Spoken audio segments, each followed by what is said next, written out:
Hi, welcome back to part 2.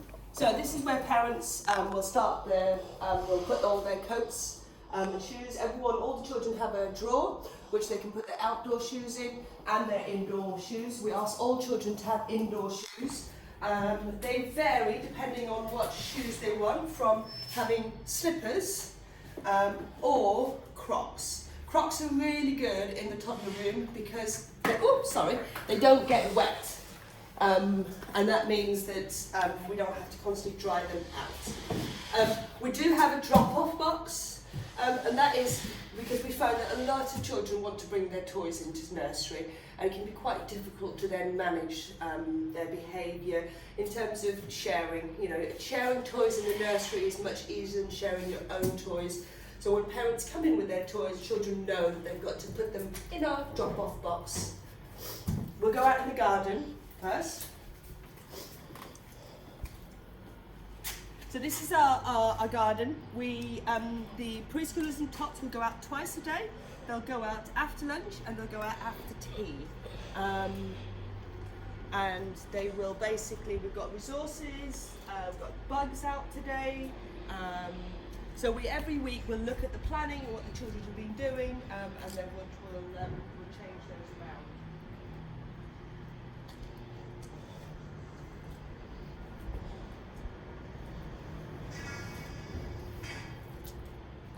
So today we've got water out for the children, and we've got the mud kitchen, which really is what the children love doing. They love making different concoctions with their mud and their water. We've got a bit of sand play out as well today, and then these are our nursery rhyme stones they're playing with at the moment.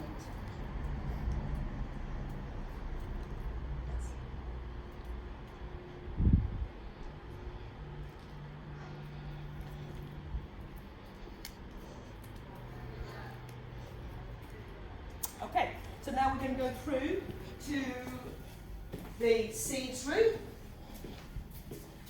This is our baby room. Children start with us at 9 months old, and they will leave this room when they're about 2 years old. And as you can see, we've got lots of good key areas. Parents will put your coats and bags here, and that will mean it's easy access for the team to get them. All our children receive one of these bags.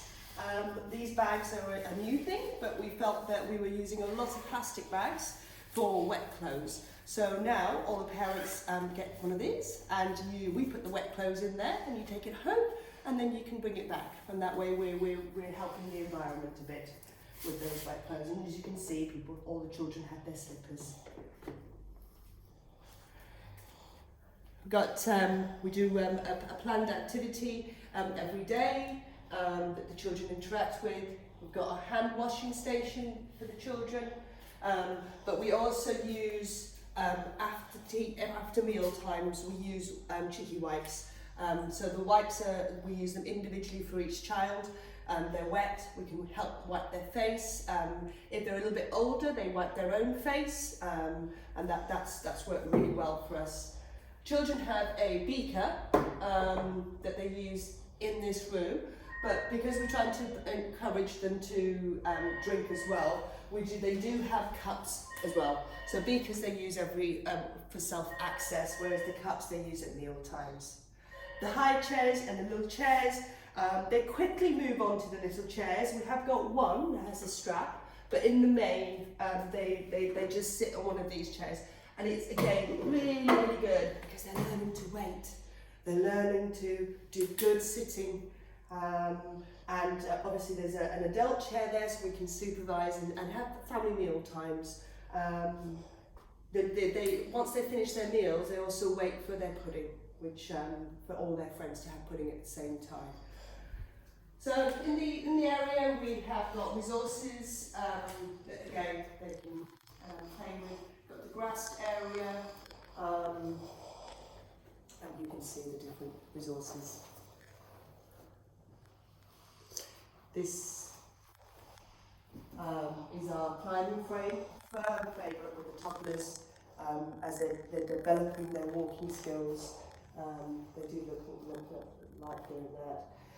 We have, this is our box here for our circle times. So when we do circle time here, we're supporting children to make choices. So we will put out either 2 sticks and we'll say which one will you choose, and the child will choose their nursery one. Or we might give them a small basket and ask them to choose one of the resources. So hickory dickory dock, and we've got Incy Wincy Spider here as well, okay? In this room, like the other room, we have our class rules, and again, they're slightly different. We still do good listening, we do kind hands, we share our toys, but the one in here is feet stay on the floor, so I'm encouraging you to do that. We have a 1-minute timer in here. We do use flashcards in here for their speech and language development. That's worked really well. So if we notice a child is sort of struggling to communicate some of the words, we will do the flashcards with them. Speech and language is really important in this room. We do Warwickshire Time to Talk strategy, which means that every quarter we will look at each child and we'll assess the child on where they're at with their speech and language development. If we find that they're amber, orange, then we would start doing some very targeted work with that child to bring them back to green. If we find that they're red, we would automatically discuss that with the parent and make a referral to speech and language. Often it could just be that you attend a drop-in session with a speech and language therapist to just get some tips and hints for their speech and language. Nappy changing happens here. All our children have a book.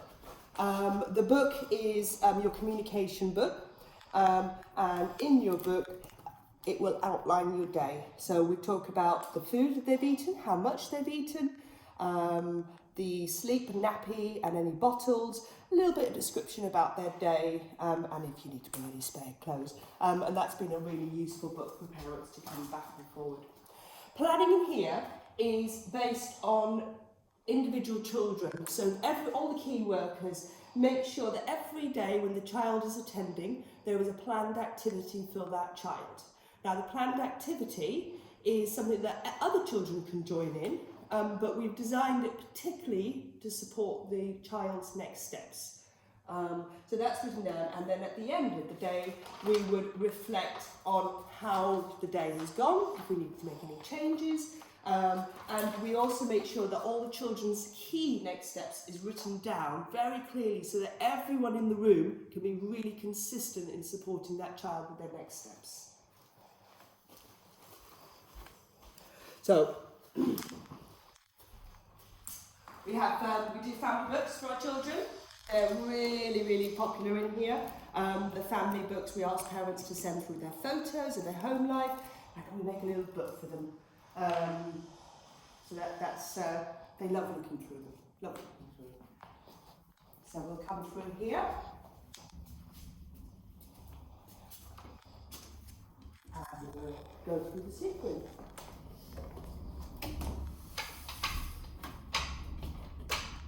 She's trying to open the gate. There we go, come through. So this is the sleep room. All our children, we have some cots and some sleep beds. Parents will bring in their own their own blanket, and we provide the sheets for them. And then all the children have a bag, we at the end of every day we put them back in the bag, and then at the end of the week we wash them. We have white noise in here, and it's quite calming and smooth. We also have a sleep chart, so we record all of the sleeps that happen during the day.